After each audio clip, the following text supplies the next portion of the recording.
If there's any justice in the world whatsoever, it is likely that the price of uranium, as you watch this video, is nearing or just about over $60 per pound. Can you hear it? The angels are singing. Look, I even have a green background today.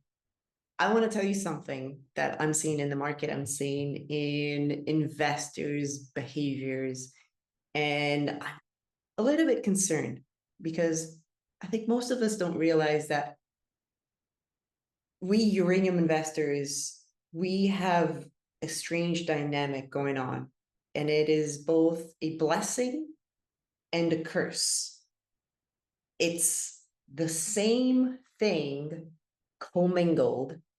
And I think that if you overlook this one factor, the way that you make your decisions in this market can be greatly, is there even a word for it? Damaged, harmed, maybe. So let's go into the blessing, the side of this dynamic that is a blessing and that we should not take for granted, because most markets do not have this advantage that we have, especially in this day and age with the technology and communication power that we have. So I will show you quickly what my good friend Triangle Investor, if you're not following him on Twitter, you should. I'm going to show you what he has recently put out on his Twitter account and YouTube channel. And I hope that you listen to this very carefully. These are words by Scott Melby of UEC and why this matters. The Chinese have increased their ownership in mines and JVs in Kazakhstan. They've signed huge contracts for the uranium output of the mines they don't control. And they've established a global trading hub in Alashanka, which is a Chinese border town with Kazakhstan that they've established. They call the global trading hub in Alashanka. And that all sounds really good. And it sounds like it's a benefit to global uranium trade. But what that really means is every container load of uranium that goes from Kazakhstan into China, into Alashanka, is not coming out.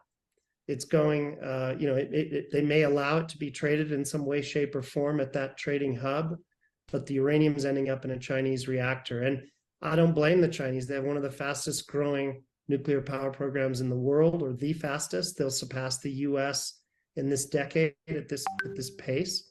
So they're really taking a strategic view to lock down their uranium supplies in a way that maybe US utilities aren't going to that degree. And I don't want to paint broad brush, because there are utilities that are contracting and they are taking active steps. But the Chinese just take it one step further. I mean, in one way, we're playing chess and they're playing checkers when it comes to global uranium supplies. They're locking up Kazakh supplies. They're locking up Namibian supplies. Namibia is one of the top 3 uranium producers in the world today.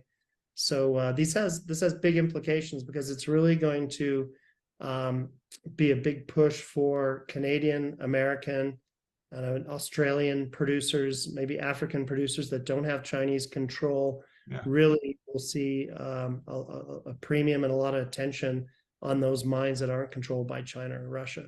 Wow.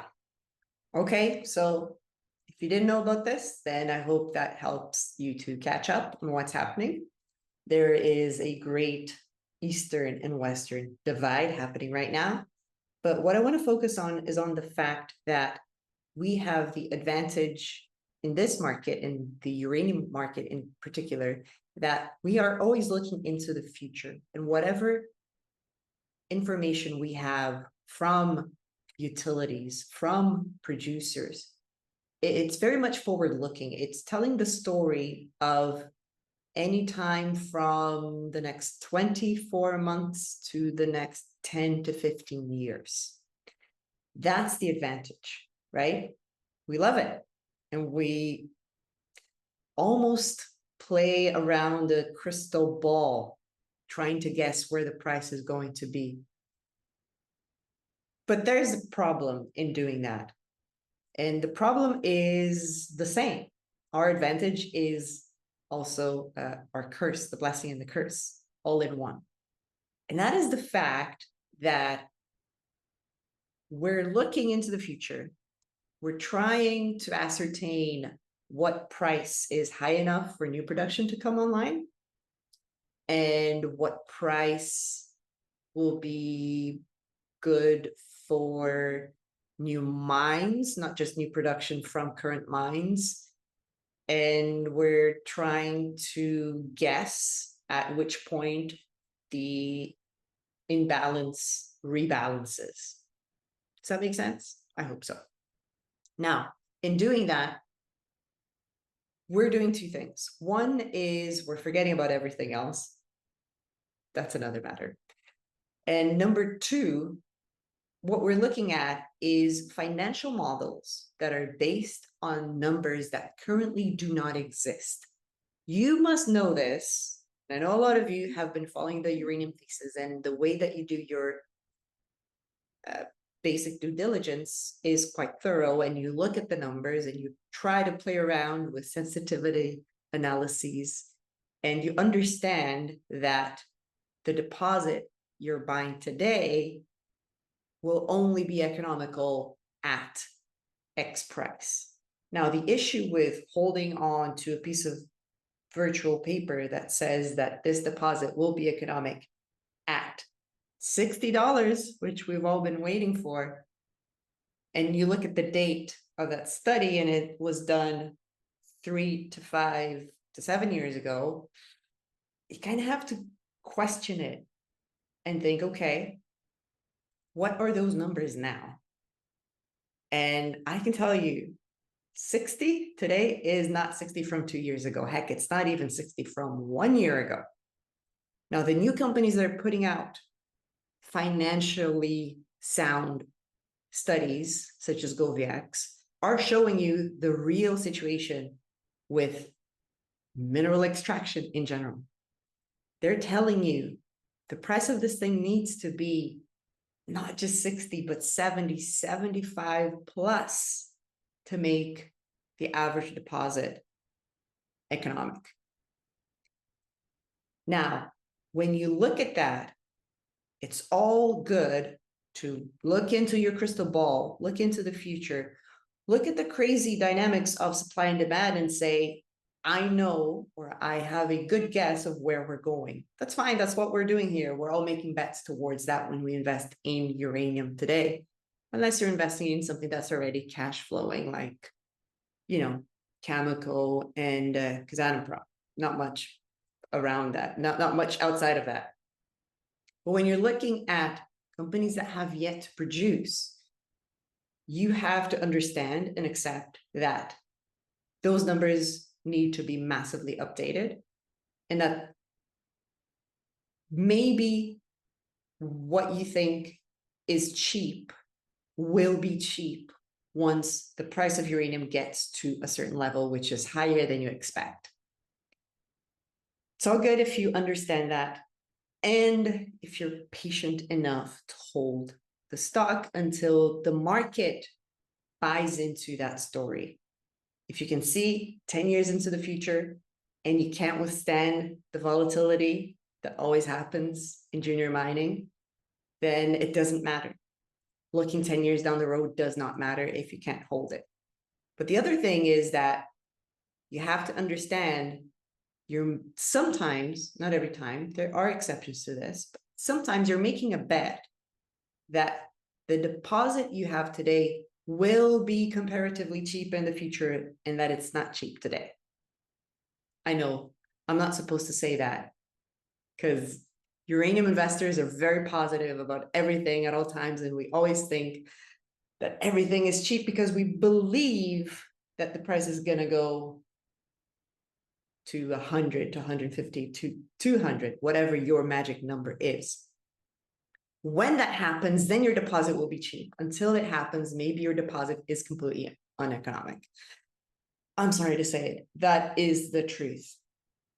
And that's okay, because the game you're playing might actually be that enough people will see the future 10 years down the road and will make the same assumptions as you have, and we'll come to the same conclusion, which is you should buy your ticket now for the big event and not wait. If it's slow, you buy. That's it. And maybe you hold, maybe you trade. If you're good at technical analysis, I'm horrible. I won't even try it. So I can only recommend it if you're good at it. I'm good at holding. I'm good at doing nothing. I am really good at doing nothing. So that's what I will do.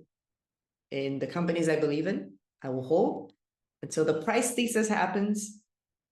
But I'm not going to drink the Kool-Aid and think that things are cheap now. What I will do, and what I am actively doing, is look at what's cheap now. Gold companies are cheap now. Look at the price of gold today, not 10 years down the road. Look at what these companies have and look at the difference. That is value investing. Okay? I know I hate to quote, old dead man, but it's true. Benjamin Graham, 101. There is lithium deposits. There are rare earth deposits. There's silver deposits. It's harder to ascertain when it comes to silver. I'm not going to lie. Silver is tough. But there are other companies out there that today you can look at and say, okay, something here. There's something to this because their assets are worth this much and their market cap is worth this much. And today you can find that in other areas, not just uranium. So that's my warning. And I hope that you understand that I'm trying to see who else out there understands that there are many opportunities, not just in uranium. And there's one particular company I've been pounding the table on. I believe they easily have 10 times the asset what they currently have in market cap. And after I said that, after I, said, hey, this company is the future, this is where we're trending, this is the next big thing. Guess what happened? The company's price went down. So it's even cheaper now. I could easily say that what this company holds is 10 to 15 times what they're trading for right now. You want to know what it is? Click on this video, find out.